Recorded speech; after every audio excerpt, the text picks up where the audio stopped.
ఏమైనటువంటి భావి భారత పౌరులారా,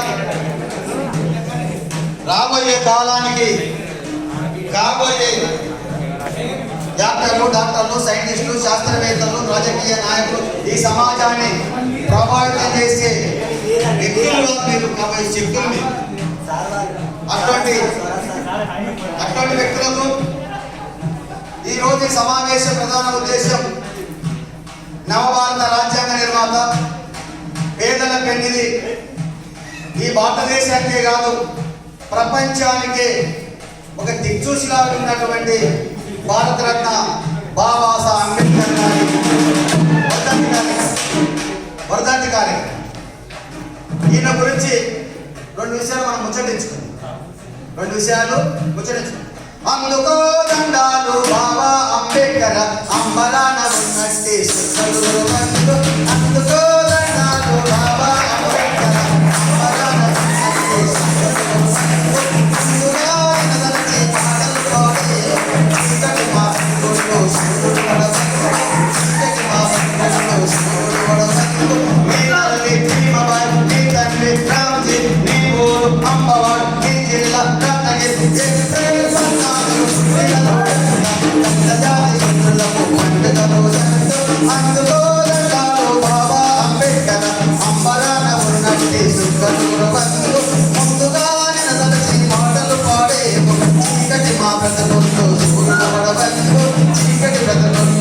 సూర్యుడు పడబందు పట్టుదల ప్రపంచం పెద్ద చదువులన్నీ రంగులెత్తు రంగాల రంగంగా బయట పెట్టుకుల కంచి మూర్ఖులకు ఎరలేని పోరు వేడుకలకు తాడులకు హక్కులు సాధించి హీనమైన బతుకులకు వెలుగును నింపావు.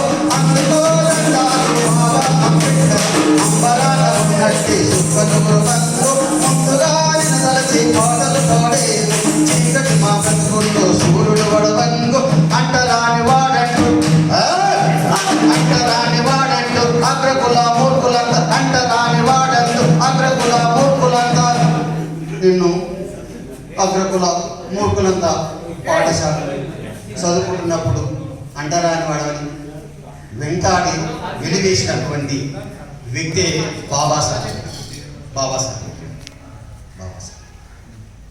1891 ఏప్రిల్ 14వ తారీఖున 14వ సంతానం. వాళ్ళ అమ్మ నాయనకి ఎంతమంది సంతానం ఉంటే 14 వ్యక్తులు. ఏప్రిల్ 14వ తారీఖు 14వ సంతానంగా జన్మించినటువంటి భీమరావు ఆయన సాదాసీదా వ్యక్తి. మీలాగా నాలాగా అందరిలాగా సాదాసీదా వ్యక్తి. ఎవరికైతే కష్టాలు ఉంటాయో వాళ్ళ లోపల కసి ఉంటుంది. ఎవరి లోపల అణచివేత ఉంటాడో వాళ్ళ లోపల తిరుగుబాటు స్టార్ట్ అవుతుంది. ఎవడైతే ఆకలి ఉంటాడో ఆ అన్నం కోసం తిరుగుబాటు చేస్తాడు. ఇవన్నీ కలవాల్సిన వ్యక్తి భీమరావు. ఆయన చిన్నప్పుడు పాఠశాలకు అడ్మిషన్స్ కోసం పోతే ఆ పాఠశాలలో ఉన్నటువంటి వ్యక్తి అడ్మిషన్ ఇయ్యాలి. పాఠశాల ప్రిన్సిపాల్ ఎందుకు ఇయ్యాడంటే నీవు మహర్కులస్తు అంటే మాలకులస్తు, నీకు అడ్మిషన్ లేదని చెప్తాను. అడ్మిషన్ ఇయ్యరా? నీకు ఎందుకు ఇవ్వాలంటే ఈ పాఠశాలలో ఈ కళాశాలలో అందరూ కూడా చదువుకోవాల్సిన వ్యక్తులు ఎవరంటే అగ్రకులాస్తులు చదువుకోవాలి. ఎస్సీలకు అందులో మాలకు మాదియకు అడ్మిషన్ లేదని కళాఖండిగా ప్రిన్సిపాల్ చెప్తారు. ఆ సందర్భంలో ఆ నాయన అప్పటికే మిలిటరీలో మేజర్ గొప్ప పొజిషన్లో ఉన్న వ్యక్తి. అయినా కులం మాత్రం పోతుందా? నీవు ఎంత పొజిషన్ మీద కులం మాత్రం పోతుందా? కులం పోయే పరిస్థితి లేదు. ఆ సందర్భంలో అడ్మిషన్ పోతే అడ్మిషన్ ఇవ్వకుంటే కాలేజీలో పడుతున్న సందర్భంలో ఆ పాఠశాలలో చాలా మంది ఉపాధ్యాయులు ఉంటారు, అందులో అగ్రకులాల టీచర్లు ఉంటారు, మొత్తం వాళ్ళే మెజార్టీ ఆ రోజుల్లో. కానీ ఆ సన్నివేశం చూస్తున్నటువంటి ఒక టీచర్ వచ్చాడు. ఆ టీచర్ వచ్చి ఏం చేస్తారంటే ఈ పిల్లగాడు చిన్న కూన, వాళ్ళ పిల్లగాడు భీమరావు చిన్న, తర్వాత ఆ నాన్న ఆనందం ఉంటాడు, వాళ్ళ బాగా ఉంటాడు. ముగ్గురు అడ్మిషన్ చేయడానికి వస్తే ఎవరికి అడ్మిషన్ చేయరు. ఆ సన్నివేశం చూస్తున్నటువంటి ఒక ఉపాధ్యాయుడు దగ్గరికి వచ్చి ఏమైందా అంటాడు. గురుగారు మా పిల్లలకు చదువుకోవడానికి తపన ఉంది, ఆ తపనలో మా పిల్లలకు అడ్మిషన్ కూడా ఇస్తలేరు అంటే నీవేం చేస్తావు అంటే నేను మిలిటరీలో రిటైర్డ్ అయినా అని చెప్తాను, రిటైర్డ్ ఆఫీసర్ అని చెప్తాను. అరే నువ్వు రిటైర్డ్ అయితే కూడా నీ పిల్లలకు అడ్మిషన్ ఇస్తానంటే ఇవ్వడం లేదని చెప్తాను. ఆ సందర్భంలో ఆ ఉపాధ్యాయుడు పోయి ప్రిన్సిపాల్ గారిని అడుగుతాను, గురువుగారు అడుగుతారు, ఎందుకు ఈ పిల్లలకు అడ్మిషన్ ఇస్తలేవంటే ఆ పిల్లలకు ఇవ్వడానికి వీల్లేదు. ఎందుకంటే వాళ్ళు మహర్కులస్తారు. వాళ్ళు ఒకవేళ ఆ పిల్లలు మన పిల్లల మధ్యకు వస్తే వాళ్ళ గాలి సోకితే వీళ్ళు మైలబడిపోతారు. వాళ్ళు తాకితే వీళ్ళు నలుపొస్తారు. వాళ్ళు ముట్టుకుంటే వీళ్ళకి అజ్ఞానులుగా మారిపోతారు. అందుకోసం నేను ఇవ్వడం లేదని చెప్తాను పాఠశాల ప్రధానాచార్య. ఆ ఉపాధ్యాయుడు లేదు ఇవ్వాల్సిందే. ఎవరిని ఎక్కువ కులం, ఎవరిని తక్కువ, ఎవరిని తీరా ఎక్కువ కులము, ఎవరిని తీరా తక్కువ కులం, ఎవరిని తీరా ఎక్కువ కులం, ఎవరిని తీరా తక్కువ కులం. గాలిది ఏ కులము, నీరుది ఏ కులము, నిప్పుది ఏ కులము, నింగిది ఏ కులము, నీకు కూర్చున్నాయి నేలది ఏ కులము. ఎవరిని తీరా ఎక్కువ కులము, ఎవరిని తక్కువ కులం, ఎవరిని తీరా ఎక్కువ కులం, ఎవరిని తీరా తక్కువ కులం. గురువు గారు మనకు కులాలు లేవు. ఎందుకంటే పాఠశాలలో కళాశాలలో ఉన్నటువంటి ఏ టీచర్ కూడా ఏ విద్యార్థి కూడా కులాలు లేవు, మతాలు లేవు, వర్గాలు లేవు, ప్రాంతాలు లేవు. అసలు ఎలాంటి పట్టింపు లేకుండా ఉన్న ఏకైక సంస్థ ఏంటంటే విద్యా సంస్థలు. అటువంటి విద్యా సంస్థల్లో మనం కుల పట్టింపు లేదు గురువు గారికి. లేదు నేను చేసుకోవాలంటే లాస్ట్కి ఆ ఉపాధ్యాయుని బలవంతంగా అడ్మిషన్ ఫామ్ తీసుకుంటాం. అడ్మిషన్ ఫామ్ ఇస్తాడు.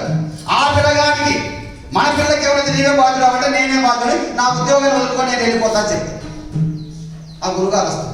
ఆ గురుగారు వచ్చి ఆ పిల్లగానే చూసి భీమరావు చూసి చాలా మీద పడతారు. అమ్మా ఎంత ముద్దుగునుడి బాబు, నాకేమనిపి అని కూడా బాబా నాయన టీచర్ గురువుగారు నాకేమనిపిస్తుంది, ఈ పిల్లగాన్ని చూస్తే ఇది ఈ పిల్లగాని మూలంగా భారతదేశానికి ఒక పెద్ద మార్పు తీసుకురావడానికి అవకాశం ఉంటుంది, ప్రపంచానికి మార్గదర్శకం కాబోతున్నట్టు వ్యక్తిగా నాకు అనిపిస్తుంది. ఎందుకో నాకు పిల్లగానే సాయం చేయాలని మనసులో అనుకుంటాడు.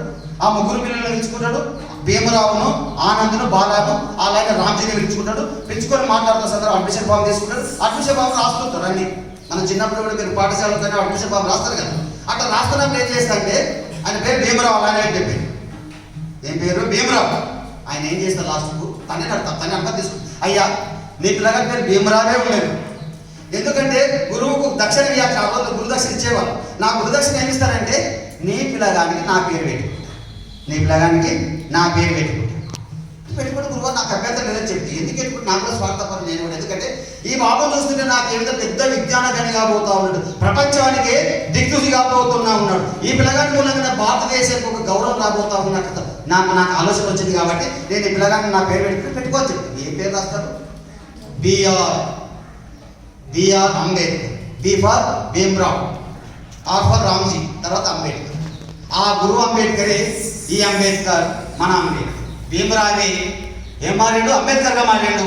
అంబేద్కరే మొత్తం పాఠశాల ఎవరైతే చీకొట్టిండ్రో మనకు కండిషన్ కూడా ఏమిటంటే అందరు పిల్లలు తరగతి గదిలోకి వచ్చిన తర్వాత చివరికి వెళ్ళి రావాలి, అందరికి పైన కూర్చుని కింద కూర్చోవాలి, అందరికి దూరంగా పోయి తినాలి, అందరు నీళ్ళు అయిన తర్వాత అక్కడ ఉన్నటువంటి ఆయమ్మను నీళ్లు వస్తే నీళ్ళు తాగాలి. ఎటువంటి పరిస్థితుల్లో గ్లాసులు, చెంబులు, తరగతి బెంచీలు పిల్లలను ముట్టుకోవడానికి వీళ్ళది, పట్టుకోవడానికి వీళ్ళది, అంతకంటే ఆటలు ఆడుకోవడానికి అసలే వీళ్ళేదని కండిషన్ ఉంటుంది. ఆ కండిషన్ ప్రకారంగా గురువు గారు అంబేద్కర్ గారిని అనుకుంటాడు. ఆ అనుకున్న ప్రకారం ఈ పిల్లలు చెప్తారు, వీళ్ళు కూడా అదే కండిషన్ కోరి ఉంటారు. కానీ తరగతి గదిలో పంతులు పాఠం బోధిన సందర్భంలో ఆ పక్కన ప్రశ్నకు సమాధానం ఎక్కడ చూస్తే నీ ముద్ద నుంచి వస్తలేదు. ఆ చెప్తే చివరిన మూల కూర్చున్నటువంటి బాబాసాహెబ్ అంబేద్కర్ నుంచి చూసిన సమాధానం గురువులు ఆశ్చర్యపోతా ఉన్నారు. ఏంటబ్బా మన అగ్రకులాల పిల్లలు, మన ధనవంతుల పిల్లలు, మనకు బాగా పెద్ద కులస్తున్న మనము మన పిల్లలకు క్వశ్చన్కు ఆన్సర్ సమాధానం చేసే పరిస్థితి లేదు. ఆ మూలలో కూర్చున్నటువంటి భీమరావు సమాధానం చెప్పినని ఒక విధంగా ఆశ్చర్యపోతున్నారు, ఒక విధంగా ఈర్ష్యపడుతున్నారు. ఈ తక్కువ కులస్తుల పిల్లగాడికి ఇంత జ్ఞానం అని ఏ పరీక్ష పెట్టినా ఫస్ట్ భీమరావే, ఏ క్వశ్చన్ సమాధానం చెప్పాలన్నా ఆ మొదలు భీమరావు ఒక రోజు స్కూల్కి రాకుండా ఉంటే ఆ తరగతి గదిలో ఎవరు కూడా సమాధానం చెప్పే పరిస్థితి విద్యార్థులు లేకుండా ఉండదు. అంత గొప్ప వ్యక్తి. ఏ పుట్టలో ఏ పాలన, ఏ చెట్టులో ఏ శామన, ఎవరి మధ్యలో ఏం తాగడం అంటే మీ మధ్యలో కూడా ఎంత జ్ఞానం ఉంది ఎవరికి తెలుసు అంటే మీకు తెలుసు, రాబోయే కాలానికి తెలుసు మీరు ఎటువంటి పొజిషన్లో పోతారని. అందుకోసం చిన్నప్పుడు అవమానాలు ఉంటే బాబాసాహెబ్ అంబేద్కర్ 10వ తరగతి అయిపోతే 10వ తరగతిలో కూడా ఫస్ట్ క్లాస్ పాస్, ఇంటర్మీడియట్ అయిపోతే అందులో కూడా ఫస్ట్ క్లాస్ పాస్, డిగ్రీ కూడా అయిపోతే అందరూ ఫస్ట్ క్లాస్ పాస్. ఎక్కడ పోయినా ఆయన వెంట మనం నడుస్తున్నప్పుడు మన నీడు ఎట్లా వెంట ఆడుతుందో ఆయన వెంట అంటరానితనం పెట్టి మంటలయ్యి ఆయనను అవమానపరుస్తూ ఉంటారు. ఎంత అవమానం జరుగుతూ ఉంది ఆయనకు అంత గొప్ప ఆయన లోపల ఆవేదన కలిగింది, ఎంత అన్యాయం చేస్తారు ఆయన లోపల కసి కలిగింది. ఇవంతా కూడా విద్య ద్వారానే సాధ్యమని విజయాన్ని నమ్ముకున్నటువంటి గొప్ప వ్యక్తి బాబాసాహెబ్ అంబేద్కర్, భీమరావు. చిన్నప్పుడు పెళ్ళి అయితే ఆయన భార్య పేరు రమాబాయి. భార్య ఉంటుంది, పిల్లలని అంటుంటాడు, అని మాత్రం చదవాలి వచ్చింది. చదవాలి. కండిషన్ ఏముందంటే గైక్వాడ్ మహారాజు, బరోడా మహారాజు గైక్వాడ్ మహారాజు ఏం చేస్తే ఈయన చదువుకు ఈయన జ్ఞానానికి ఆ తగ్గిపోయినటువంటి గైక్వాడ్ మహారాజు ఆయన కూడా అప్పర్ క్యాస్ట్ అయితే ఆయన కండిషన్ పెడితే, భీమరావు నీవు చదువుకుంటున్నావు కదా, నీకు చదువుకు నేను సాయం చేస్తాను, కానీ కండిషన్ నీవు ఎక్కడ పోయి చదువు వచ్చిన నా ఆస్థానంలో నువ్వు కొలువు చేయాలి, అంటే నీవు నీ ఆస్థానంలో ఉద్యోగం చేయాలని చెప్పుకుంటాను. తప్పనిసరి అయ్యా, తప్పనిసరి మహారాజు నేను చేస్తాను చెప్తాను. ఆయన కొలంబో యూనివర్సిటీకి పోతాడు, అందులో ఫస్ట్ క్లాస్. కేంబ్రిడ్జ్ యూనివర్సిటీకి పోతాడు, అందులో ఫస్ట్ క్లాస్. మొత్తం కూడా భారత ప్రపంచంలో వెళ్ళి పెద్ద పెద్ద యూనివర్సిటీలు, అన్ని యూనివర్సిటీలు చదివిన ఏకైక మనగాడు బాబాసాహెబ్ అంబేద్కర్. 30 డిగ్రీలతో ప్రపంచంలో నెంబర్ 1 ఉన్నటువంటి వ్యక్తి బాబాసాహెబ్ అంబేద్కర్, భారతరత్న బాబాసాహెబ్ అంబేద్కర్. అంత గొప్ప వ్యక్తి. మన ఉస్మాన్ యూనివర్సిటీ చూడడానికి డాక్టరేట్ తీసుకున్నాడు. హైదరాబాద్లో ఉస్మాన్ యూనివర్సిటీ కదా, అందులో డాక్టరేట్ తీసుకున్నాడు. అట్లా ప్రపంచవ్యాప్తంగా ఉన్నటువంటి అన్ని యూనివర్సిటీలో పెద్ద పెద్ద చదువుతున్నటువంటి గొప్ప వ్యక్తి బాబాసాహెబ్ అంబేద్కర్. వందనాలు మహనీయులకు మా వందనాలు, మహనీయులకు మా వందనాలు. నింగిలో వెలిసిన తారలాగు, నింగిలో వెలిసిన తారలాగు, మా గుండెల్లో వెలిసిన వీరులాగు. వందనాలు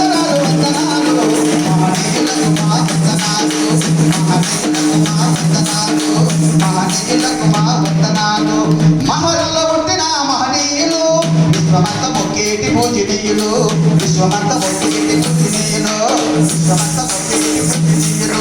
భారత రాజ్యాంగ రూపశిల్పి, భారతరత్న బాబాసాహెబ్ అంబేద్కర్.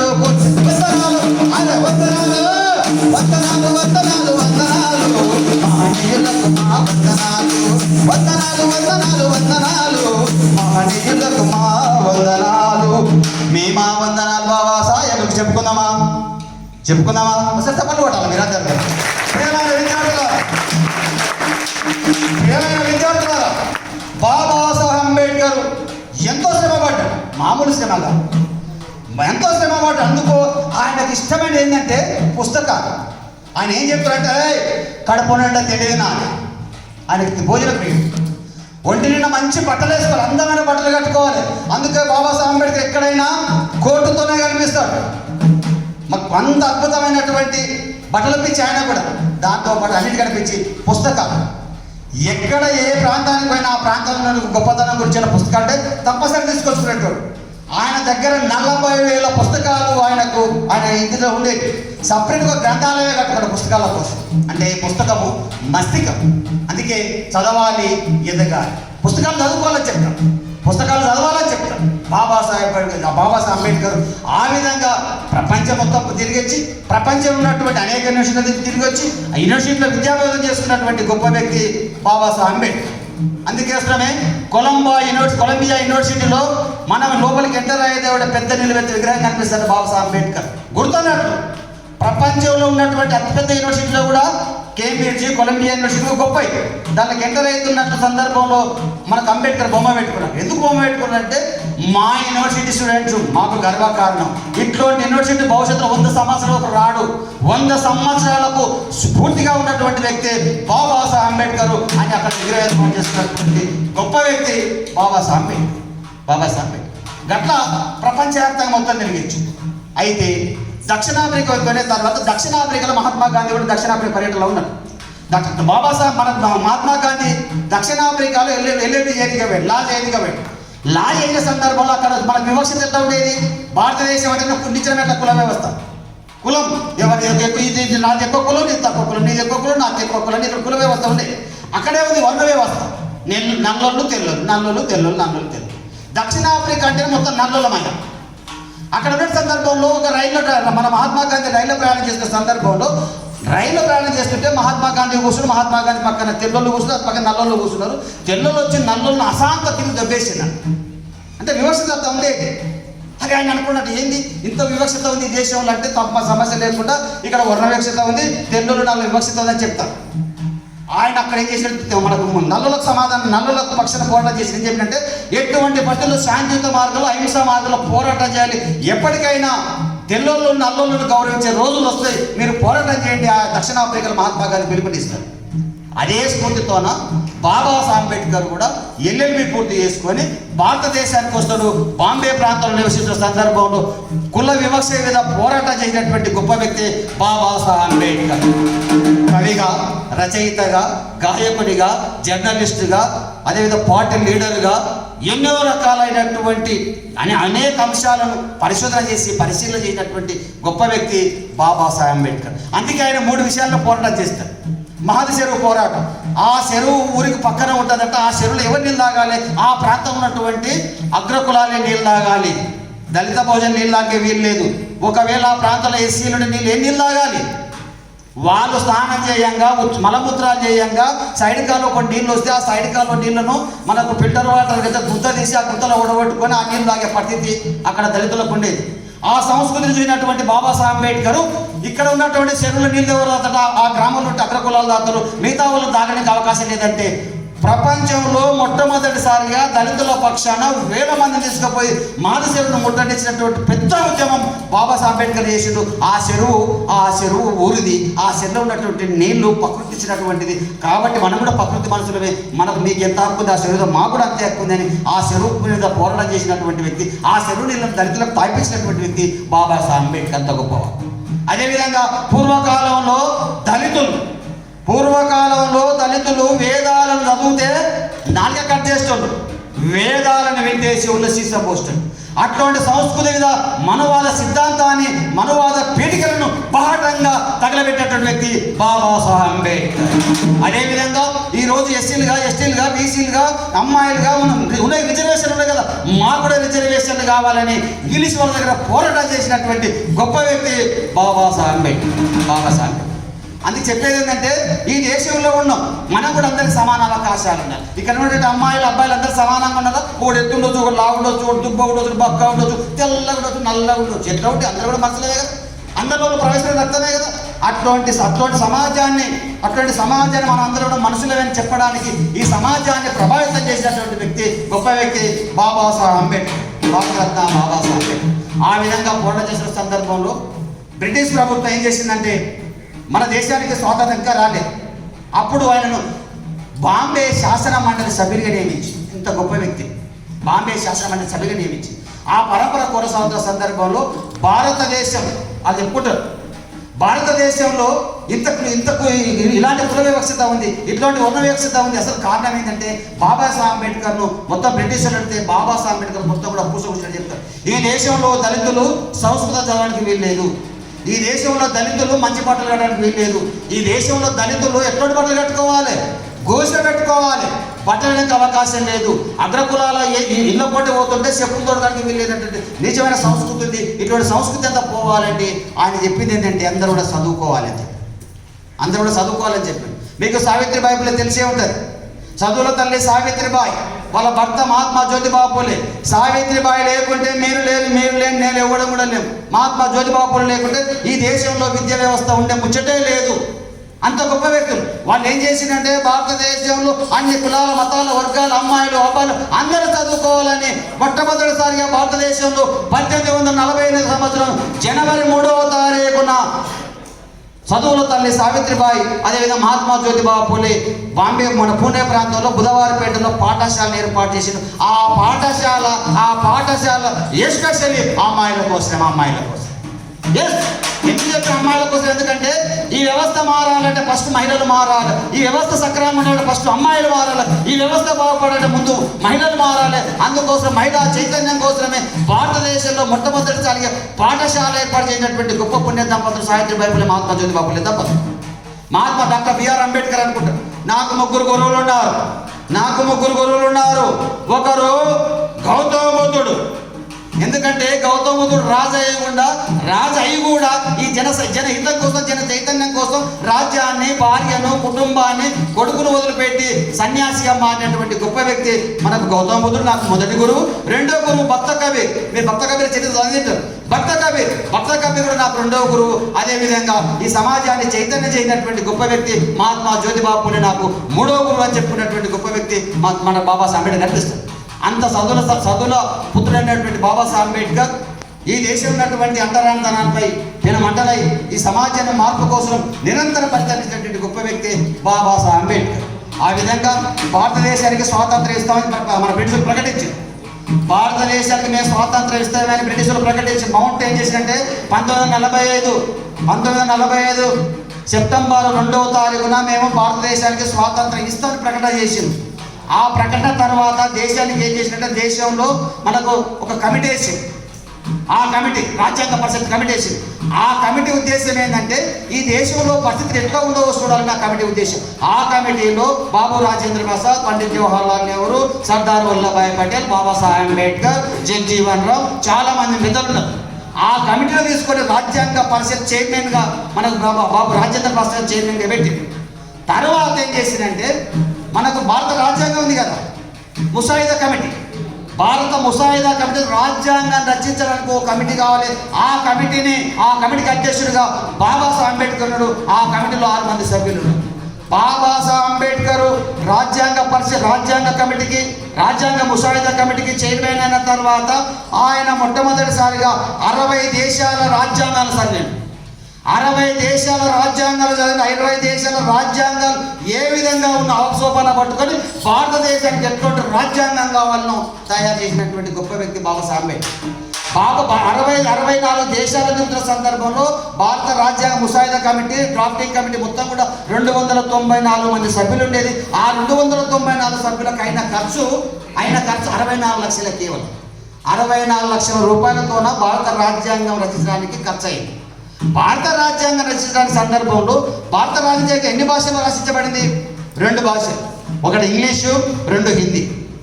ఇంగ్లీషు, హిందీ.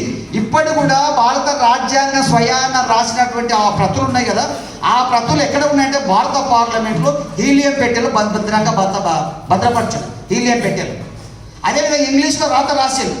ఆ రాత రాసి చెప్పినది బాబాసాహెబ్ అంబేద్కర్. రాత రాసింది ఎవరంటే ప్రేమ్ బిహార్ నారాయణ రైలదా ఆయన పేరు. ఎలాంటి పారిశోధక తీసుకోవాలి, ఆయన రాసిండు. మన కెటాలిక్ పాంట్ భాషలో అందమైనటువంటి అక్షరాలతో లిఖించబడింది ఇంగ్లీష్ భాషలో భారత రాజ్యాంగం. దాంట్లో ఎన్ని అక్షరాలు ఉన్నాయి? 1,17,369 అక్షరాలు భారత రాజ్యాంగంలో ఉన్నాయి. 1,17,369 అక్షరాలు భారత రాజ్యాంగంలో ఉన్నాయి. భారత రాజ్యాంగం గుర్తు ఏంటంటే ఏనుగు గుర్తు. భారత రాజ్యాంగం గుర్తు ఏంటంటే ఏనుగు గుర్తు. జంతువుల కన్నా అతిపెద్దది ఏంటంటే ఏనుగు, కాబట్టి ఏనుగు గుర్తు పెట్టుకున్నాం. దాన్ని ఎక్కడ ముద్రించబడింది? డెహ్రాడూన్లో ముద్రించబడింది. భారత రాజ్యాంగం చివరిసారిగా ఎంతమంది సంతకాలు పెట్టిండ్రు? 284 సంతకాలు పెట్టి. ఇటువంటి రాజ్యాంగ ముసాయిదా కమిటీని మనం 1949 జనవరి, 1949 నవంబర్ 26వ తారీఖున భారత రాజ్యాంగాన్ని ఆమోదింపబడింది. మన జనవరి 26 భారత గణతంత్ర దినోత్సవం ఎందుకు వచ్చింది? జనవరి 26 గణతంత్ర దినోత్సవాన్ని మన జెండా ఎగరేసుకుంటే ఎందుకు వచ్చింది అంటే మొట్టమొదటిసారిగా త్రివర్ణ పతాకాన్ని పండిత్ జవహర్లాల్ నెహ్రూ 1929 డిసెంబర్ 31వ తారీఖున త్రివర్ణ పతాకాన్ని ఎగిరేసింది మొట్టమొదటిసారి. ఎగిరేసిన తర్వాత ఏం చేసినట్టు, అయ్యా మా భారతదేశానికి స్వాతంత్రం ఇస్తా కదా, ఆ స్వాతంత్రం ఇచ్చేదేందో నవంబర్ 26 నాడు ఇయ్యొద్దా అన్న. ఇయ్య మన కూడా తెలంగాణ మనకు జూన్ 2వ తారీఖున ప్రకటన చేసింది కదా. ఇది కూడా ఒక ప్రకటన. మనకు ఆగస్టు 15వ తారీఖున ఎందుకు చేసినా వాళ్ళకి సవాలించిన కారణాలను మేము ఆ డేట్లు ఇవ్వం, మేము ఇచ్చేది ఆగస్టు 15వ తారీఖున అని చెప్తాం.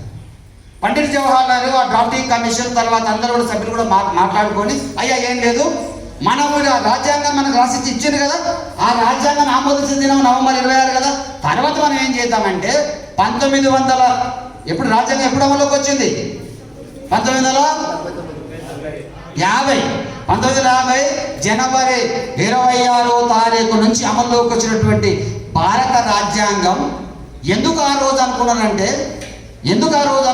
భారత రాజ్యాంగం స్వరాజ్యం మా జన్మ హక్కు, స్వరాజ్యం మా జన్మ హక్కు అని 1930 జనవరి 26వ తారీఖున పండిత్ జవహర్లాల్ నాయకత్వంలో దేశం ఉన్నటువంటి మేధావులందరూ కూడా స్వరాజ్యం మా జన్మ హక్కు, మా దేశం మాకు కావాలని నిర్ణయించిన రోజు కాబట్టి ఆ రోజును మనకు భారత రాజ్యాంగం గణతంత్ర దినోత్సవం జరుపుకోవడానికి అవకాశం ఏర్పడింది జనవరి 26.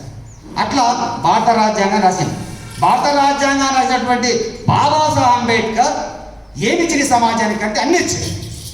కులాలకు, మతాలకు, వర్గాలకు, ప్రాంతాలకు ఎవరేం కావాలనో, ఎవరు ఎట్లా ఎదగాలనో చెప్పినటువంటి గొప్ప వ్యక్తి బాబాసాహెబ్ అంబేద్కర్. భారత రాజ్యాంగం రచించినటువంటి ఈ దేశంలో మిగతా మేధావులు లేరంటే ఉండొచ్చు, మేధావులకే మేధావి. మీ క్లాసులో అందరూ టాప్ 1 మార్కులు ఉంటారు, నెంబర్ 1 మార్కులు, నెంబర్ 1 పొజిషన్ టాప్ మార్క్స్ వస్తున్నాయి. ఎంతమంది వస్తారు? అందరూ రావచ్చు, లేక కొందరే రావచ్చు, ఒక్కడే రావచ్చు. కానీ అందుకే డ్రాఫ్టింగ్ కమిటీలో 6 మందిని పెట్టారు. 6 మంది కూడా బాబాసాహెబ్ అంబేద్కర్ సమానమైనటువంటి వ్యక్తులు కాబట్టి. అట్లా ఇంకోటి చివరి ఏంటంటే, బాబాసాహెబ్ అంబేద్కర్ ఇతర దేశాల్లో చదువుకుంటున్నప్పుడు ఆయనకు అంటే 4 పిల్లలు ఉంటారు, పిల్లలను చూసుకుంటాడు, చదువు చూసుకుంటున్న సందర్భంలో పిల్లలు చచ్చిపోతే కూడా ఆయన రాలేదు. ఆయన భార్య ఆయన ఎట్లా బతికిచ్చేది అంటే, ఆయన భార్య కూడా చదివిపించి ఏం పిచ్చి, నా భర్త మంచిగా చదువుకుంటే నా భర్త గౌరవం వస్తే నాకు గౌరవం వస్తాయి కదా అనే ఉద్దేశంతో ఆమె పిల్లలు చాకుంటుంటేనే మన కూలి పని కాదు. ఉత్తర భారత మొత్తం మహారాష్ట్ర ఏం చేస్తుంటే ఆవుల పేడ ఉంటుంది కదా, ఆ పేడను గోడ ఒట్టి ఎండుతుంది కదా, ఆ ఒట్టిన ఎండిన పేడ దుంగులు అమ్ముకొని కుటుంబం కాకుండా భర్త కూడా సహాయ సహకారాలు అందించినట్టు గొప్ప మాత రమాబాయి అంబేద్కర్. అందుకోసం అంత గొప్ప వ్యక్తి కాబట్టి ఈరోజు అంబేద్కర్ గురించి మాట్లాడుకోవడం అంటే ఆయన భార్య గురించి కూడా తప్పనిసరి మాట్లాడుకోవాలి. అంత గొప్ప వ్యక్తులు. ఈ సమాజ మార్పు కోసం బాబాసాహెబ్ అంబేద్కర్ చేసినటువంటి కృషి ఇంత అంతగా. అటువంటి గొప్ప వ్యక్తి, భారతరత్న, నవభారత రాజ్యాంగ నిర్మాత గొప్ప వ్యక్తి కాబట్టి ఆయన 1956 డిసెంబర్ 6వ తారీఖున మనల్ని వదిలిపెట్టిపోయిన ఈ వ్యవస్థ ఉన్నంత కాలం, ఈ దేశం ఉన్నంత కాలం, ఈ రాజ్యాంగం ఉన్నంత కాలం, మనం లేకున్నా ఈ భూమి ఉన్నంత కాలం భారత రాజ్యాంగంలో, భారతదేశంలో చిరస్థాయిగా నిలిచిపోయే వ్యక్తుల్లో బాబాసాహెబ్ అంబేద్కర్, భారతరత్న అంబేద్కర్ కూడా ఒకరు. అంత గొప్ప వ్యక్తి కాబట్టి మన విద్యార్థులారా, అంత గొప్ప వ్యక్తి. అందుకోసమే ఆయన ఏమంటారంటే చదవాలి. ఆయన ఏమంటాడు? చదవాలి. మనకుంది ఒక చిరిగిన చొక్కాన దొడుకో ఒక మంచి పుస్తకంగా చెప్తారు కవి. పుస్తకం మస్తికం. మనం ఏం పైన బట్టలు లోన్లు ఉంటాం, ఫుల్ బట్టలు వేసుకుంటాం. మన జ్ఞానం లేదు, ఏంటో మనకి గుర్తిస్తారా? అబ్బో ఈయనైతే ఏతులు ఎక్కువ, స్టైల్ ఎక్కువ అంటారు కదా. అందుకోసం మనం ఎట్లా ఉన్నది అవసరం లేదు, మన మేధాశక్తే కావాల్సింది. మన మేధాశక్తినే ఈ సమాజానికి పంచాల్సిన అవసరం. అందుకోసం మీరు చదవాలి. నేను ఎవరు చదవాలి? నన్ను చదవాలి. నేనెవరిని? రాజ్యాంగాన్ని. నేనెవరిని? రాజ్యాంగ పీఠికను నన్ను చదవాలి. నన్ను గురించి మీరంతా తెలుసుకోవాలి. భారత రాజ్యాంగం, మన భారత రాజ్యాంగం, బాబాసాహెబ్ రాసిన లిఖిత రాజ్యాంగం, మన భారత రాజ్యాంగం. భారత రాజ్యాంగం, మన భారత రాజ్యాంగం, బాబాసాహెబ్ రాసిన లిఖిత రాజ్యాంగం, మన భారత రాజ్యాంగం. ఈ భారత రాజ్యాంగం చదవాలి. ఎందుకంటే ఏ పుటలో ఏ పాములు ఏ షెడ్లు వేసామో ఏమి తెలుస్తుందంటే కాలాన్ని తెలిస్తే మీరందరూ కూడా జ్ఞానవంతులు కావాలి, గొప్ప ఇంజనీర్లు కావాలి, సమాజాన్ని ప్రభావితం చేసేటువంటి గొప్ప ఇంజనీర్లు కావాల్సిన అవసరం ఎంతైనా ఉంది. ఆ ఇంజనీర్లు కావాలంటే కూడా కేవలము ఆ ఇంజనీరింగ్ వృత్తిలో నైపుణ్యం కాకుండా సమాజంలో ఉన్నటువంటి అనేక విషయాలు తెలుసుకున్నప్పుడే వాడు గొప్ప వ్యక్తిగా మారడానికి అవకాశం ఉంటుంది. అందుకోసమే మీరు నన్ను చదవాలి. నేను బుక్కును మీ లక్కును. అందుకోసమే మీరు నిత్యం నన్ను చదవండి. నేనేరా బుక్కును నేనురా, మీ లక్కును నేనురా.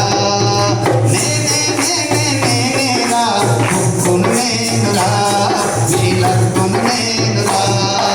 తాతల తరాల చరితనురా, తారల వెలుగుల దివ్యనురా, తారల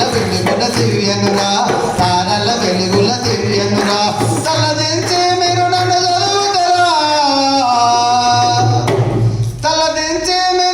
చదువుతారా, మీ తల రాతను నేను మారుస్తారా. నేనేరా బుక్కును నేనురా, మీ లక్కును నేనురా. నేనేరా బుక్కును నేనురా, మీ లక్కును నేనురా. నేనేరా బుక్కును నేనురా, మీ లక్కును నేనురా. లాలి పాటల అమ్మనురా, నేను మీ అమ్మ. లాలి పాటల అమ్మనురా, బాధ్యత నేర్పే నాన్ననురా, బాధ్యత నేర్పే నాన్ననురా, బాధ్యత నేర్పే నాన్నను. మీరు నన్ను ఉండే దోస్తుడురా, నేను మీ దోస్తు. మీరు ఏమంటే నేను నాన్న అవునా కదా? మీ అన్నంటే ఉండే దోస్తు, పువ్వను నేనేరా, నేనేరా పువ్వును నేనురా, నీ లక్కును నేనురా, నేనేరా పువ్వును నేనురా, నీ లక్కును నేనురా. తరగతి గదిలో విద్యార్థికి పాఠాలవుతా, తరగతి గదిలో విద్యార్థికి పాఠాలవుతా, పాఠం చెప్పే పంతులుకేమో గైడునవుతా, విశ్వజ్ఞానాన్ని అందిస్తా, మీకు నేను జ్ఞానాన్ని అందిస్తా, విశ్వజ్ఞానాన్ని అందిస్తా, వివేకుడుగా మలుస్తరా, నేనేరా పువ్వును నేనురా, నీ లక్కును నేనురా, నేనేరా పువ్వును నేనురా, నీ లక్కును నేనురా. మసీదులో నా ఖురాను నవ్వుతా, నేను ఖురాన్ మసీదులో నా ఖురాను నవ్వుతా, చర్చిలో నా బైబిలు నవ్వుతా, చర్చిలో నా బైబిలు నవ్వుతా, చర్చిలో నా బైబిలు నవ్వుతా. గుడిలో నేను గీతనురా, గీత భగవద్గీత, గుడిలో నేను గీతనురా, నీ గుండెల్లో వెలిగే జ్యోతినిరా, నేనేరా పువ్వును నేనురా, నీ లక్కును నేనురా, నేనేరా పువ్వును నేనురా, నీ లక్కును నేనురా, నేనేరా పువ్వును నేనురా, నీ లక్కును నేనురా.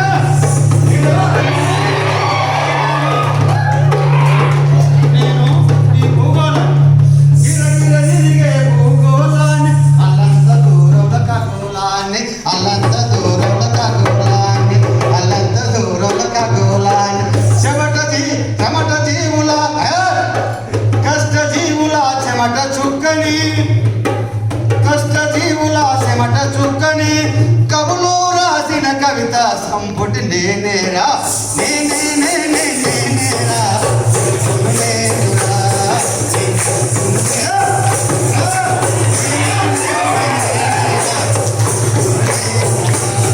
నీ లక్కును నేనురా.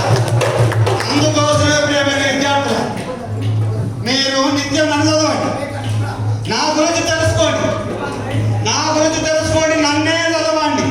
నేను భారత రాజ్యాంగం లేదా కులాల మతాల వర్గాల ప్రాంతాల అన్ని భాషల అన్ని మతాల సారం నేనే భారత రాజ్యాంగాన్ని, నేనే బుక్కులు మీ అందరికీ లాగా. ఏ బుక్ చదివినా నేనే ఉంటా, ఏ బుక్ చదివినా అందులో నేనే ఉంటా. అందుకోసం నన్ను చదవండి, జ్ఞానాన్ని పెంచుకోండి.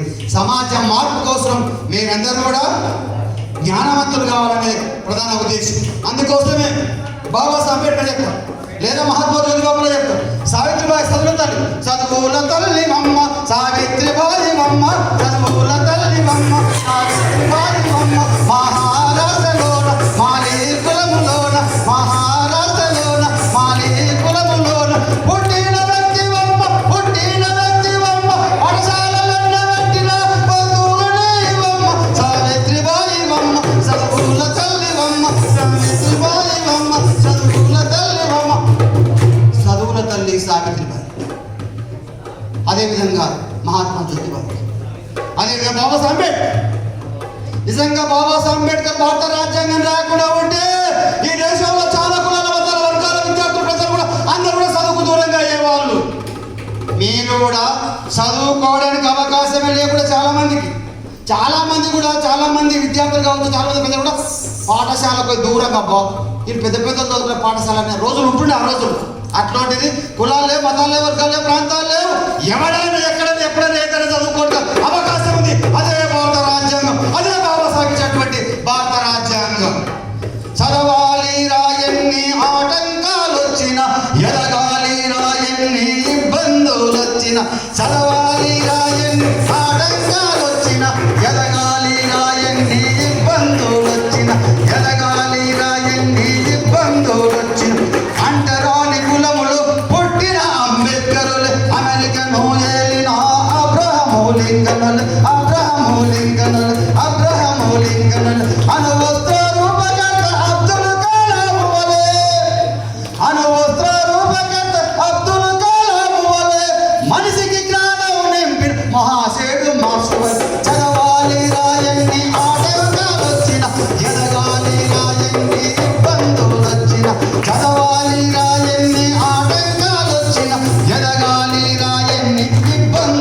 వచ్చిన ఎదగాలి రాయన్ని ఇబ్బందులు వచ్చిన ద్రోణాచార్య కలవి నీవోలే విద్య నేర్వాలే చెంబుకుని వలే వేదాలు చదవాలి వేదాలు చదవాలి వేదాలు చదవాలి కృష్ణుడు చెప్పినట్టు గీత బోధ చెయ్యాలి కృష్ణుడు చెప్పినట్టు గీత బోధ చెయ్యాలి వ్యాసుడు రాసినట్టు పురాణాలు రాయని చదవాలి ఎన్ని ఆటంకాలు వచ్చినా ఎదగాలి రాయన్ని ఇబ్బందులు వచ్చిన చదవాలి ఎన్ని ఆటంకాలు వచ్చినా ఎదగాలి ఎన్ని ఇబ్బందులు వచ్చిన సహజ కవి పోతన వల కావ్యాలు రాయనికి ప్రజాకవి వేమన వల శతకాలు చెప్పనికి శతకాలు చెప్పనికి శతకాలు చెప్పనికి బసవేశ్వరునిలా ప్రజలకు వచనాలు చెప్పనికే బసవేశ్వరునిలా ప్రజలకు వచనాలు చెప్పనికే వీరా బ్రహ్మవులా నీవు కాలజ్ఞానిగా మారనికి చదవాలి రాయన్ని ఆటంకాలు వచ్చిన ఎదగాలి రాయన్ని ఇబ్బందులు వచ్చిన ఎదగాలి రాయన్ని ఇబ్బందులు వచ్చిన ఓ భావి భారత పౌరుల ఈ సమాజానికి కాబోయే ఓ ఇంజనీర్లారా మీరంతా చదివే ధ్యేయంగా బతకాలి ఈ సమాజం మార్పు కోసం లక్ష్యంగా బతకాలి మీ అమ్మ నాయన పడుతున్నటువంటి కష్టాలను నిత్యం తలుచుకోవాలి మీ నాయన పడుతున్నటువంటి వేదనను మీ వేదనగా భరించుకోవాలి మీ అమ్మ పడుతున్నటువంటి శ్రమను మీ శ్రమగా భావించుకొని మీరు సావిత్రిబాయి పూలే మహాత్మా జ్యోతిబా పూలే బాబాసాహెబ్ అంబేద్కర్లా వాళ్ళ స్ఫూర్తితోన ఎదగాలి వారి స్ఫూర్తితోన మీరందరూ చదవాలి మీరందరూ చదవాలి చదువుతారా చదువుతారా చదవాలి చదివే మనిషికి జ్ఞానం చదివే మనిషికి జీవితం అందుకోసము మనందరం కూడా ఎంత గొప్ప చదువుకుంటే ఈ సమాజ మార్పు కోసం మనం అంత గొప్ప వాళ్ళు కావడానికి అవకాశం ఉంటుంది ఒక దగ్గర ఒకడు ధనార్జనుడు ఒకడు గుణార్జనుడు అంటే ఇద్దరు స్నేహితులు అంట క్లాస్ రూమ్లో ఉండే మీ దగ్గర మీ ఫ్రెండ్స్ కూడా ఉంటారు ఒకడు ధనార్జనుడు గుణార్జనుడు వానికి ధనమే చేయం సంపాయాలి వాళ్ళ అమ్మ డబ్బులు ఇచ్చినా వాళ్ళ అమ్మ డబ్బులు ఇచ్చినా వాళ్ళ ఆయన డబ్బులు ఇచ్చినా వాళ్ళ తాత డబ్బులు ఇచ్చినా వాళ్ళ మామ డబ్బులు ఇచ్చినా ఇంకోటి ఇచ్చినా ఆ డబ్బులు తీసుకుపోవాలి డబ్బులు గల్లపెట్టాలి డబ్బులు చూసుకోవాలి చూడాలి 3 సార్లు సంతోషపడాలి ఇంకోటి ఏం చేసి చదివించు చెట్ట మీద ఉన్న కాగితం తీసుకొని చదువుతాడు అట ఎక్కడైనా పోతే సంతలో ఉన్న కాగితం తీసుకొని ఇట్లా తీసుకొని భద్రంగా పెట్టుకుంటాడు అట చదివించి పుస్తకాల మీద చదువుతాడు బయట విషయాలను తెలుసుకుంటాడు వాని నిండినేమో చదువులు పెట్టి మొత్తం బుక్కులు తయారయ్యాయి వీనిటినేమో ధనం తయారయ్యాయి వీనిటినేమో ధనార్జునే ధనం సంపాదించుకొని పెట్టుకున్నాడు గుణార్జునింటినేమో బుక్కులు సంపాదించి పెట్టుకున్నాడు ఒకసారి దొంగలు పడాడు ఊళ్ళో దొంగలు పడితే ఊళ్ళో ఎవరు ధనవంతులు ఊళ్ళో తెలుస్తుంది కదా మీ ఊళ్ళో ఎవరు ధనవంతులు మీకు తెలియదా దొంగలు తెలిసి రిపోర్ట్ తీసుకున్నారు దొంగలు వచ్చారు రాత్రిపూట ధనార్జునింటిలో దొంగలు పడ్డారు గుణార్జునింటి కూడా వచ్చారు వారింటే కూడా మొత్తం పుస్తకాలు చిందర ఇక్కడ అక్కడ వేసిపోయింది కష్టం కొడుకు ఇంత పిసినారు కొడుకుడు మీ దగ్గర ఒక రూపాయి దొరకలేదని పుస్తకాలు తన్నీళ్ళు ఉమిలించుకున్నారు అది చేసి పోయింది ఆ దగ్గరకు చూస్తే ఫస్ట్ ఇంటికి దొంగతనం వచ్చి రెండో వాడికి పోయింది బాబా ఏం ధనం అని సంతోషపడి ఆ ధనం మీద పడి పొరుతున్నాడు దొంగలు దొరికినంత దోసుకపోయాడు పొద్దుగాల వచ్చి చూసుకుని అమ్మా నాటలు దోసుకపోయారు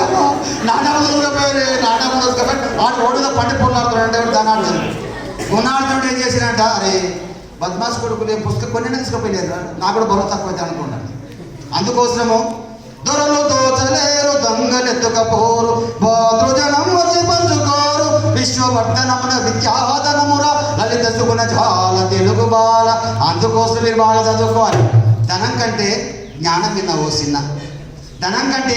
విన్నా ఓసిన మీరు బాగా ధనం కంటే గుణం తప్పాలి సంస్కారం ఉండాలి మనిషికి అనే వారికి సంస్కారం ఉండాలి ధనం ఉంటే మదం ఎక్కుతుంది జ్ఞానం ఉంటే ఆలోచన అందుకోసం మీరంతా బాగా చదువుకోవడానికి ప్రయత్నం చేసుకోవాలి అందుకో తరగతి గదిలో ఉన్నటువంటి అసలు చదువుతామని ఏమొస్తుంది చదువులు ఎట్లా చదవాలి ఎంత కమిట్మెంట్తో చదవాలి పాఠశాలకు వచ్చినప్పుడు ఆటలలో తెలుస్తుంది స్కూల్కి వచ్చినా కదా స్కూల్కి వచ్చినప్పుడు ఆటలలో తెలుస్తుంది నేను చిన్నప్పుడు చింతల మొదలు ఆడుతావు కదా వాడిపోయినా పిగ్గర అవుతుంది స్కూల్లో పాఠశాలకు పోయినాక ఆటలలో తెలుస్తుంది అంట కాలేజీకి పోయిన తర్వాత పాఠశాలలో తెలుస్తుంది కాలేజీకి పోయిన తర్వాత పాఠశాలలో సారులు కొట్టిరు కదా భయ్ కొడితే వాళ్ళని తిట్టుకొట్టి తర్వాత వాళ్ళు నాకోసం కొట్టిండ్రు కదా అని అప్పుడు అనుకుంటారట కాలేజీకి పోయినాక పాఠశాలలో తెలుస్తుంది నీవు ఉద్యోగానికి పోయినాక చదువులో తెలుస్తుందట ఉద్యోగానికి పోయినావు ఉదయం చదివే రాకుండా ఏం చేస్తాడు? చూద్దాం ఏమని నేను చెప్తే చదువుకోకపోతే కదా, నాకు చదివే రాదని వాడిని అడుకోవాలి, వీని అడగాలి, వాని కాలు మొక్కలు ఎడకాలు ఫైల్ రాపించుకోవాలి. ఉద్యోగానికి వచ్చిన తర్వాత చదువులో తెలుస్తుంది. నీవు రిటైర్ అయినాక రిటైర్ అయినాక ఏ విలువ తెలుస్తుంది? ఉద్యోగం విలువ తెలుస్తుంది. అబ్బా ఏమన్నా నేను సర్వీస్లో ఉన్నప్పుడు ఉద్యోగం మంచిగా చేయకపోతే కదా, వానికి సాయం చేయకపోతే వీనికి సాయం చేసుకోకపోతే ఎప్పుడు దోచుకుంటుంది కదా అని అప్పుడు అనుకుంటాను. కాటికి కాలు దాపినప్పుడు అంటే ఇక మరణానికి దగ్గరేంటి కదా, కాటికి కాలు దాపినప్పుడు అప్పుడు తెలిస్తే జీవితం ఇది. అబ్బా జీవితం అంటే ఇట్లా ఉంటుంది కదా, జీవితం అంటే ఇట్లా ఉంటుంది. అందుకోసం జీవితం అనేది ఏముంది? జీవితం ఏముంటుంది? మంచి చెడు. జీవితం అనేది మంచి చెడు. నేను మంచి చేసుకొని సమాజంలో నేను తలుచుకుంటాను, చేతులు ఎత్తి మొక్కుతుంది మహానుభావులు. చెడు చేసుకుంటే కొడుకు పీడ పోయింది, బాగపోయింది, ఆ పిల్ల బాగపోయింది, ఆయన పోయింది, ఇటు పోయింది అనుకుంటారు. అంతే అవునా కాదా? అందుకోసం సమాజానికి మంచి చేసిపోరు. అసలు మన ఇల్లు ఎక్కడ ఉంది? నిజంగా మీరు చేయాల్సిన పని కూడా ఏంటంటే, ఇప్పుడు మీ అమ్మ నాయన వాళ్ళ ఇంటికాడ కూడా విచిత్రంగా పరిస్థితులు ఉంటాయి. అంటే కాలం మారుతుందానికి వీళ్ళు కూడా మారుతుంది. ఏం మారుతుంది? సమాజం మొత్తం కూడా. ఇప్పుడు మన ఇంటికాడ ముసలోళ్ళు ఉంటారు, అమ్మమ్మ నాయనమ్మ ఉంటారు. నాయనమ్మ ఉంది అనుకుందాం, నాయనమ్మని ఎవరు చూసుకోవాలి? తన కొడుకు చూసుకోవాలి కదా. ఆ కొడుకు ఎవరు మాట్లాడుతున్నాడు ఇంట్లో? పిల్ల మాట్లాడు. పిల్లం ఏం చేసే చూడు, నువ్వు ఒకటే ఉంటావా? నీ అమ్మ నేను ఒక్కనే కన్నదే, వీళ్ళు తీసుకోపో, ముసలాన్ని తీసుకోపో, ముసలో తీసుకోపో చెప్తారు కదా. ఆ ముసలోళ్ళు ఏం చేస్తారు? ఇప్పుడు మీ అమ్మ నాయన మిమ్మల్ని ఎట్లా ప్రేమతో చూస్తున్నారు కదా, మళ్ళీ మీ అమ్మమ్మ మీ నాయనను మీ అమ్మ కూడా అట్లా చూసుకుంటారు కదా కదా. వాళ్ళు ఇప్పుడు ఉపాసం ఉండి వాళ్ళకి ఎక్కింటారు. ఇప్పుడు కూడా మీ అమ్మ మీ నాయన బట్టలు లేకుండా మీకు బ్రహ్మాండాన్ని బట్టలు కొని ఇస్తున్నారు, మీకు కంప్యూటర్ తిండి పెడుతున్నారు, అవునా కాదు? మళ్ళా ఆ ముసలాయన ఆ ముసలమ్మ మంచాల పట్టకి ఇది ఎప్పుడు చచ్చిపోతుందా బాగా, ఎప్పుడు చచ్చిపోతుందో ఎదురు చూస్తుంటారు. మారాల్సింది మనం, మార్చాల్సింది మనం. పిల్ల మాటలు పట్టుకొని మొగుడు ఏం చేసిందంట, మనం నాగానే ముసలోని బొక్కలు పెట్టాలనుకుంటాడు. ఎత్తుకపోయినాడు, నాకు నెల కనిపించకపోయి అడిగిన ఆయన అంటే, ఈ ఇల్లు మనము కొన్ని రోజుల తర్వాత ఇల్లు కూడా మారుస్తాను ఆయన, మంచి పర్మనెంట్ ఇల్లు కట్టిస్తాను ఆయన, నీకు పర్మనెంట్ ఇల్లు కట్టిస్తానని బొక్కల గడ్డ తీసుకుపోయాడు శ్మశాన వాటికి. తీసుకుపోయి ముసలిని కూర్చోబెట్టి, ముసలికి అర్థమైంది నా కొడుకు నన్ను మనగానే నన్ను మంటలో ఓట్ చేస్తున్నారు, ఏం చేస్తాం భగవంతుడా, నేను చేత కాదు ఎప్పుడో సార్ చచ్చిపోతాం. ముసలు కోరుకుంటారు అట్లని, చిన్నపిల్లలు అవుతారు, ముసలు కాదు. అయితే ఆ సందర్భాలు ఏం చేసి ఆయన అయిపోయింది కదా, గుంత తీసిన తర్వాత 6 పీర్లు 3 పీర్లు తీసిండు. ఇక ఆయనకి దాహం అయితే నీళ్ళు ఆయనక పోయాడు తండ్రి. ఆయన పక్కన కొడుకున్నాడు, కొడుకు కూడా పెద్దోడే. వాడే చేసి తండ్రి వచ్చి ఇంకో గుంత తీసి పెట్టి, పెద్ద సేమ్ ఎంత గుంత తీసిన ఆడవాళ్ళంతే గుంత తీసి. తండ్రి వచ్చాడు, ఏమైనా గుంత తీసినామంటే, నాయన ఎందుకు తీసినామంటే, నాయన నీ తాత కోరుతారు నాయన అంట. నాయన నేను తీసింది నీకోసమే, నేను తీసింది కూడా నీకోసమే. అంటే ఎందుకు ఇట్లా చేస్తున్నావు అంటే, నాయన నీవు తాతను మంచిగా చూసుకుంటే నేను కూడా మంచిగా చూసుకుంటావు కదా, అందుకోసం నీవు ఎట్లా చేస్తావో నేను కూడా అట్లా చేస్తాను చెప్తా ఉన్నారు. కాబట్టి మీ అమ్మ నాయన కూడా మీరు ఒకటి చెప్పాలి. ఇంట్లో ముసలోళ్ళు ఉంటే, అమ్మమ్మలు నాయనమ్మలు తాతలు ఉంటే వాటికి కంటి రేపలు మీరు కాపాడుకోవాలి. ఒకవేళ మీ అమ్మ ఏమైనా మాట్లాడితే మీ అమ్మను దండించే బాధ్యత మీదే. మీ నాయన ఏమైనా మాట్లాడితే మీ నాయన ఈసే బాధ్యత వాయించాలి. కొడుకా నీవు నాయన తాతలు మంచిగా చూస్తారు కదా, నేను మిమ్మల్ని మంచిగా చూసుకొని చెప్పే సందర్భంగా ఇదే సంస్కారం అంటే మన చివరి యాద మన యాడ ఉంటాం. ఈరోజు నేను మధ్య వయసులో ఉన్నా, నాకన్నా ముసలు చచ్చిపోతారు. పండాకురాలుతుంటే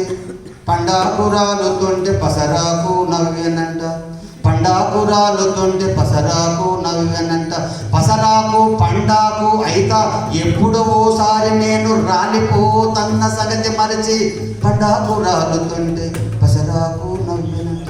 ముసలు చచ్చిపోతే మనం కిలకిలకిలకిలకి అవుతున్నాం, ముసలాన్ని కేసు ముసలు కూడా కేసు అంటుంటాం. ఆ కష్టాలు చెప్పి మనకు తెలుస్తుంది ప్రియమైన విద్యార్థులారు. అందుకోసం మార్చాల్సిన అవసరం మన ఇల్లు అడుగుతుంది.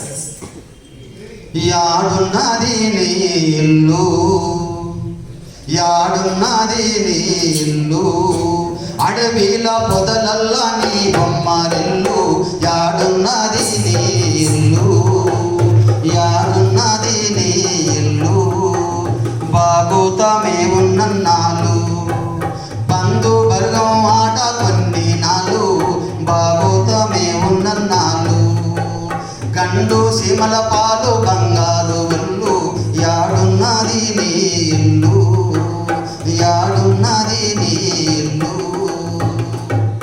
మోసుకెళ్ళేది 8 కాళ్ళు, మోసుకెళ్ళేది 8 కాళ్ళు, 2 కట్టెల మధ్య సప పరుపు దిండు, మోసుకెళ్ళేది 8 కాళ్ళు, ఉడకని గురుగు సిప్పకూలేదిందు, యాడున్నది నీ ఇల్లు, యాడున్నది నీ ఇల్లు, నీ తొవ్వ నిండా తుమ్మ ముందు, నీ తొవ్వ నిండా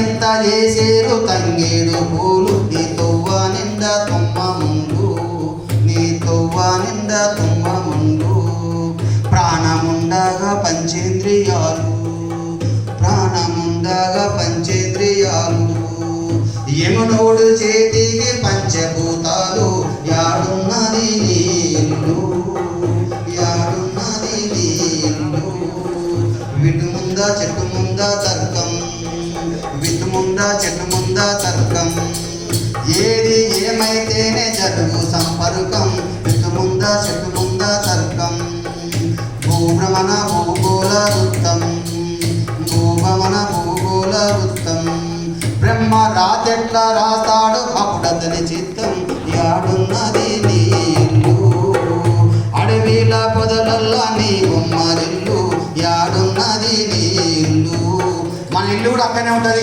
మనం కూడా మాట్లాడాల్సిన అవసరం ఉంది. ఈ సమాజం ఎప్పుడైనా మనము తల్లి కడుపులో తల్లి సంతోషపడ కానీ సమాజం మనం మధ్య వయసులో చచ్చిపోతే బాధపడేది శ్మశాన వాటి. అందుకోసం మన పుట్టుక సాధారణమే కావచ్చు మన మరణము సంచలనం కావాలి. సంచలనం కావాలంటే మన గొప్ప వ్యక్తులుగా మారాలి. ఈ సమాజాన్ని మార్చే వ్యక్తులుగా మనమందరము ఉండాలి. అందుకోసము ఈ సమాజ మార్పు కోసం మీరందరూ ప్రయత్నం చేయాలి. విజ్ఞప్తి చేసుకుంటూ బాబా అంబేద్కర్ మీద ఒక చిన్న పాట పాడుకొని కార్యక్రమం ముగించుకుందాం.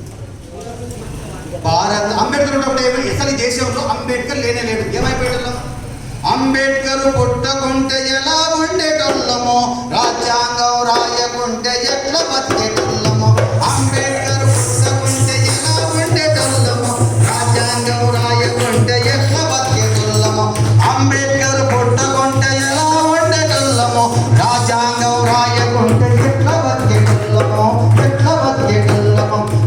పెద్ద చదువులు అంబేద్కర్ చదవకుంటే దేశాలన్నీ అంబేద్కర్ తిరగకుంటే పీడితుల హక్కులను అంబేద్కర్ ఇవ్వకుంటే బానిసలుగా బతికేటప్పుడు అంబేద్కర్ పుట్టకుంటే ఎలా ఉండేటోళ్ళమో రాజ్యాంగం రాయకుంటే ఎట్లా బతికేటోళ్ళమో బుద్ధుని బోధనలు అంబేద్కర్ చెప్పకుండా జ్యోతిరావు పూలెలా జ్ఞానజ్యోతి కాకుంటే కబీరు కీర్తనలు అంబేద్కర్ చదవకుండా రామ్జీ స్ఫూర్తితో అంబేద్కర్ చదవకుండా అగ్రకుల చేతుల్లో అణచబడే వాళ్ళము అడగాలిన జనమంతా అర్థమయ్యేటోళ్ళము అంబేద్కర్ పుట్టకుంటే ఎలా ఉండేటోళ్ళము రాజ్యాంగం రాయకుంటే ఎట్లా బతికేటోళ్ళము పశువులు ఉన్న వేరు పాలన్నీ ఒకటే దర్శనముల ఆరు దైవం ఒక్కటే మనుషులంతా ఒక్కటే వీళ్ళ ఆలోచనలు వేరు రకరకాల వ్యక్తులు రకరకాల ఆలోచనలు ఉంటాయి. మనం అందరం కూడా సమాజం కోసం నిలబడాలి, సమాజం కోసం మాట్లాడాలి. బాబా అంబేద్కరే కాదు, గాంధీ చదవండి, స్వామి వివేకానంద, నెల్సన్ మండేలా, పేరే రామసాహెబ్ నాయకర్, ఝాన్సీ లక్ష్మీబాయి, మగువ మంచాల, రాణి రుద్రమాదేవి, సావిత్రిబాయి పూలే, చౌకలైలమ్మ ఎందరో ఉన్నట్టు పోరాట యోధుల స్ఫూర్తిగా మీరు వాళ్ళ చరిత్ర చదువుకుంటే, వాళ్ళ గురించి తెలుసుకుంటే, వాళ్ళ గురించి తెలుసుకుంటే మన లోపల మన ప్రకంపనలు స్టార్ట్ అయింది. మన లోపల మనం కూడా గొప్ప వ్యక్తులుగా మారడానికి అవకాశం. దండమో మాదిన మందులకు మహనీయుల్లార అందుకోండి పేదల్లా దండాలు మహనీయుల్లార దండమో మాదిన మందులకు మహనీయుల్లార అందుకోండి పేదల్లా దండాలు మహనీయుల్లార ఉద్యమోలకు పొడలేచి పొరుపాటకు రాగమై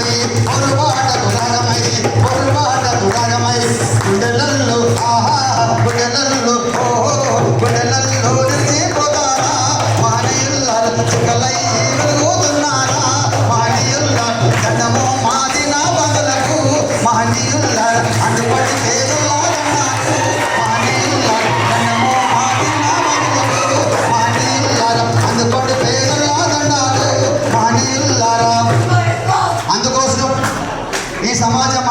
కోసం, ఈ సమాజ మార్పు కోసం మీరందరూ కూడా ఎదగాలంటే బాగా చదువుకోవాలి. చదివే ఊపిరిగా, చదివే శ్వాసగా, చదువుపై ధ్యాసగా ఉండాలని. ఎందుకంటే మీరు అటు కాని వయసు మీద ఇప్పుడు అటు కాని వయసు. ఎందుకంటే మన 10th క్లాస్ అయిపోయింది, ఇప్పుడు ఇంటర్కి వచ్చి ఇంటర్మీడియట్ ఎడ్యుకేషన్ పాలిటెక్నికల్ వచ్చింది. మీరు ఈ ప్రభావంగా 2-3 సంవత్సరాల ఈ ప్రభావం మీరు పిల్లల ప్రభావమే ఉంటుంది. మీరు బాబా మనకు అందుకోసం మీరు పాలిటెక్నిక్ అయిపోయిన తర్వాత ఇంజనీరింగ్ ఫస్ట్ ఇయర్లో జాయిన్ అయిన తర్వాత మీకు అటు ఇటు మీ లోపల అద్భుతమైనటువంటి లక్షణాలు కనిపిస్తాయి. నా కోసమే ఈ సమాజం మార్పు కోసం నేను కూడా మంచి వ్యక్తిగా ఎదగాలనే ఆలోచనలు వస్తాయి. మీరు ఇప్పుడు కళలు కానివ్వండి, కళలు సాకారం చేసుకో. కళలు అంటే మీ వయసులో కళలు కనకండి, మీ వయసులో కళలు కనకండి. ప్రేమ విద్యార్థులారా, మీ వయసులో కళలు కనకుండా మనకు అబ్దుల్ కలాం చెప్పాడు, కళలు కానండి, కళలు సాకారం చేసుకోండి. మన సక్సెస్ ఎప్పుడైనా అంటే మన ఆటోగ్రాఫ్ కొరకు ఇతరులు ఎదురు చూసినప్పుడే మన సక్సెస్ అయిన వాళ్ళం. మీ ఆటోగ్రాఫ్ కొరకు ఈ సమాజం అంతా మీకోసం ఎదురు చూడాలి. ఆ ఎదురు చూసే సందర్భంలో మీరు కూడా మంచిగా చదువుకొని గొప్ప ఇంజనీర్లు కావాలి. మోక్షకుండ విశ్వేశ్వరయ్య ఇందులో నుంచి రావాలని తెలియజేసుకుంటూ చివరి చేద్దాం. ఏం చేస్తుంటే బాబాసాహెబ్ అంబేద్కర్ లేదా ఎవరైనా కానీ ఊళ్ళో మన చాలా మంది పెద్దలు ఉంటారు, బీదల నుంచి పెద్ద స్థాయికి వచ్చినట్టు. అరే నువ్వు బాగా సంపాదించినవరా, 10 మందికి సాయం చేయని చెప్పి నీ పిల్లి కూడా పిచ్చబెట్టారు. నీకు చచ్చిపోయినప్పుడు నీకు ఎవడరా నేను మోసుకుపోతుంటే అంటారు. అందుకోసం మనం ఏం చేయాలంటే మన సంపాదించిన దాంట్లో 10 మందికి తప్పనిసరిగా సాయం చేయాల్సిందే. అది ధన సాయమా, మాట సాయమా, చదువు సాయమా చేయాలి. అప్పుడే సందర్భంలో మనల్ని కూడా మెచ్చుకునే వాళ్ళు అవుతారు. అందుకోసం మన కోసం మనం జీవిస్తూనే జనం కోసం కూడా జీవించాలి. జనం కోసం కూడా జీవించాలి. నీ కోసం నీవు జీవిస్తే నీలో మిగిలిపోతావు. జనము కొరకు జీవిస్తే జనముల నిలిచిపోతావు. నీ కోసం నీవు జీవిస్తే